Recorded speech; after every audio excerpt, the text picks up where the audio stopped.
Masjid Menara Kudus terletak di Kabupaten Kudus, tepatnya di Desa Kauman.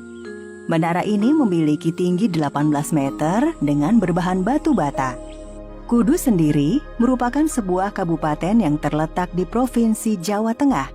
Kudus dikenal sebagai kota penghasil rokok atau kretek terbesar di Jawa Tengah. Selain itu, Kudus juga dianggap sebagai kota santri. Bagaimanakah awal mula kabupaten ini diberi nama Kudus? Suatu ketika, bermukimlah seorang pedagang Cina bernama Sun Ging. Sun Ging sendiri salah satu pedagang Cina yang beragama Islam. Selain berdagang, Sun Ging yang ahli ukir itu mengembangkan keterampilannya mengukir sehingga banyak orang belajar mengukir di rumahnya.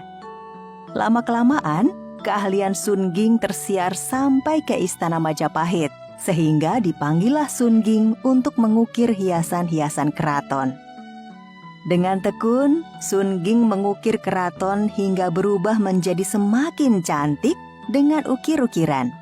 Setelah pekerjaan besar itu selesai dengan baik, ditanyalah Sun Ging oleh sang raja. Hadiah apakah yang kau inginkan dari Majapahit? Sekiranya diizinkan, berilah hamba sebidang tanah di tempat hamba bermukim selama ini. Biarlah hamba kelak mencangkulnya. Mengapa tidak memohon hadiah emas permata atau putri Majapahit yang cantik jelita? Menurut hamba, sebidang tanah itu sudah sangat berharga bagi hamba sendiri. Tanah itu kelak dapat dicangkuli sampai menghasilkan emas permata. Dengan demikian, hamba tidak perlu kembali ke negeri asal yang jauh. Jika tak hendak kembali ke tanah asalmu, apakah engkau sanggup berbakti kepada Majapahit? Sekiranya diizinkan, hamba ingin mengabdi sepenuh hati. Sun Ging pulang ke desanya dan berniat mendirikan sebuah perguruan ukir. Ternyata niat itu pun terkabul. Terbukti dengan semakin banyaknya orang yang belajar mengukir di perguruan itu. Desa itu pun kemudian dikenal dengan nama Sunggingan. Kemajuan ekonomi desa Sunggingan ternyata terus berkembang, walaupun pusat pemerintahan Majapahit di Jawa Timur sudah tak terdengar kabarnya.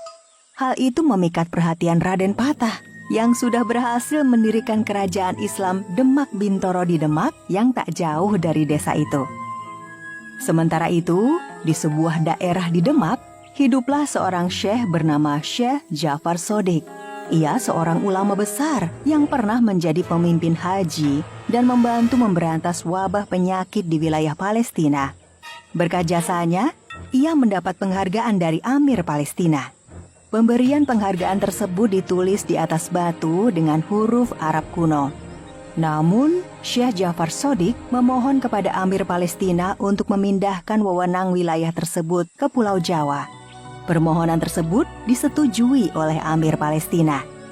Setelah kembali ke Pulau Jawa, Syekh Jafar Sodik menjadi senopati di Kerajaan Demak. Raden Patah mengutus Syekh Jafar Sodik untuk mengislamkan Sunggingan. Sunggingan semakin ramai. Jika kau berkenan, berdakwahlah ke sana. Kelak, Sunggingan akan menjadi kota yang besar. Baiklah, aku akan segera melaksanakannya. Maka, berkemaslah Syekh Jafar Sodik untuk segera hijrah dari Demak Bintoro ke desa Sunggingan bersama beberapa pengikutnya. Sesampainya di Sunggingan, terlihatlah sebuah bangunan dan pintu gerbang kerajaan Majapahit yang sudah tidak dipelihara orang. Kita perlu memugar bangunan ini agar lebih bermanfaat. Setelah beberapa waktu berada di Sunggingan, dengan bantuan para santrinya, Syekh Jafar Sodik memugar bangunan dan pintu gerbang kerajaan Majapahit. Tidak hanya itu, Syekh Jafar Sodik juga membangun masjid di sekitarnya pada tahun 1549. Namun bangunan masjid tersebut dibuat dengan arsitektur perpaduan antara budaya Hindu dan Islam. Syekh Jafar Sodik mempertimbangkan perpaduan antara budaya Hindu dan Islam agar penduduk Sunggingan tidak merasa asing dan terkejut melihat bangunan masjid. Hasilnya, penduduk tidak menolak kehadiran masjid. Mereka justru penasaran dengan bangunan masjid yang dibangun dengan arsitektur Hindu tersebut. Setelah selesai pemugaran bangunan, Syekh Jafar Sodik kembali memikirkan bagaimana cara agar dakwahnya bisa diterima oleh penduduk Sunggingan yang beragama Hindu. Berhari-hari Syekh Ja'far Shodiq mencari cara memperkenalkan Islam kepada penduduk Sunggingan. Syekh Ja'far Shodiq menetapkan diri bahwa kunci dakwahnya harus dengan metode yang baik, halus, dan tidak memaksa. Setelah beberapa waktu bertapa, merenung dan mencari ilham, Syekh Ja'far Shodiq akhirnya menemukan caranya. Mula-mula, ia menambatkan seekor sapi jantan yang gemuk di dekat gerbang kerajaan yang sudah dipugar. Melihat ada seekor sapi, masyarakat Hindu di desa Sunggingan pun akhirnya tertarik menyaksikannya. Seperti diketahui, sapi merupakan hewan terhormat dalam agama Hindu.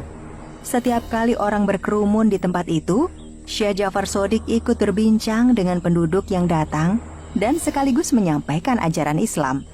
Penduduk Sunggingan senang dengan kehadiran Syekh Ja'far Shodiq yang ramah dan senang membantu sesama. Berkat kesabaran, keramahan, dan kewibawaan pribadinya, dalam waktu singkat sebagian besar penduduk Sunggingan telah memeluk agama Islam. Lambat laun, Syekh Ja'far Shodiq yang semula hanya diutus ke Sunggingan, akhirnya memutuskan bermukim di sana. Ia membuat rumah sederhana di desa Sunggingan. Syekh Ja'far Shodiq juga mendirikan pesantren di desa Sunggingan. Di pesantren itulah Syekh Ja'far Shodiq lebih dalam menyampaikan ajaran Islam pada santri-santrinya. Syekh Ja'far Shodiq juga mengajari mereka mengaji. Rupanya, apa yang diramalkan Raden Patah menjadi kenyataan. Setelah Syekh Ja'far Shodiq bermukim di desa Sunggingan dan berhasil membangun pesantren, makin berkembanglah desa itu.